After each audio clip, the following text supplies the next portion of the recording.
Bonjour tout le monde, j'espère que vous allez bien, j'espère que vous êtes en forme et aujourd'hui dans cette vidéo, nous allons voir comment est-ce qu'un configurateur 3D peut réellement vous aider à développer votre business en ligne et surtout aider vos clients à mieux comprendre l'intégralité de la gamme de produits que vous pouvez leur proposer.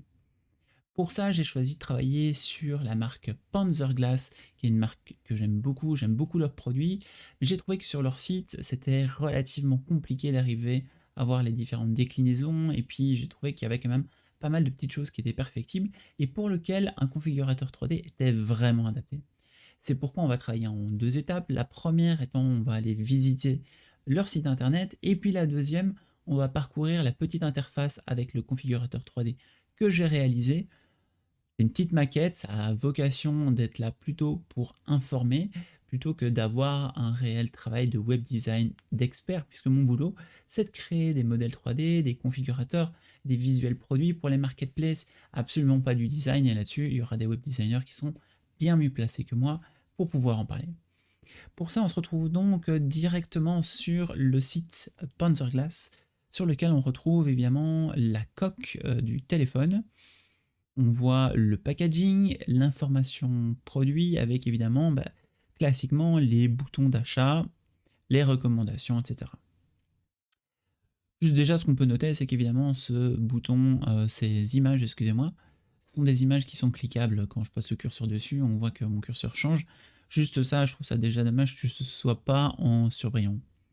La deuxième chose, c'est que de façon générale, il faut descendre, donc on descend, on a les informations produits, ici sur la droite on retrouve les caractéristiques avec un petit menu qui est déroulant, et il faudra descendre et descendre et descendre pour enfin avoir l'intégralité des images.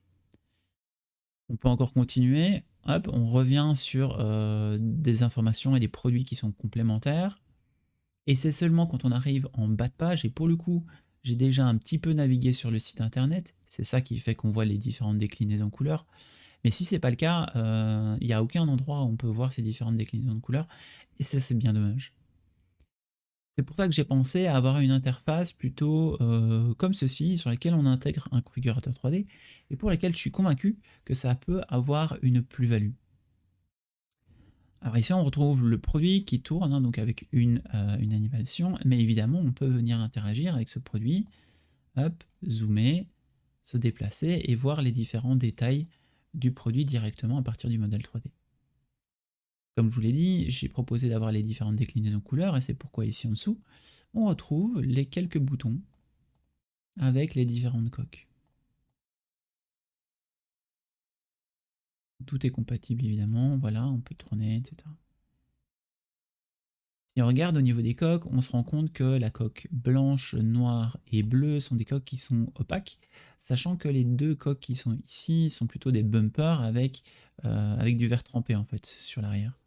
Et c'est pourquoi j'ai voulu proposer la possibilité de paramétrer, de choisir finalement son propre téléphone, son propre modèle de téléphone, pour pouvoir vraiment se rendre compte finalement avec sa couleur de téléphone, quel sera le résultat qu'on va avoir. C'est pour ça qu'ici, dans Case Color, il y a deux flèches qui permettent de basculer sur Phone Color. On peut trouver ça ici aussi. Voilà. Et donc là maintenant, on va pouvoir venir choisir la couleur de son téléphone. Je vais le prendre blanc. Donc revenir ici et revenir sur la couleur du bumper. Donc ça c'est vraiment super. Alors pour aller encore plus loin, j'ai rajouté plusieurs choses.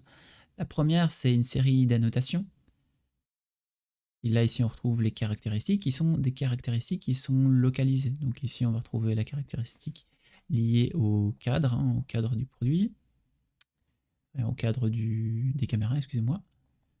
Ici on retrouve voilà, les informations liées au verre trempé et le fait que ce soit compatible avec la recharge sans fil, et puis ici plutôt sur le bumper qui donne des informations sur la résistance du produit.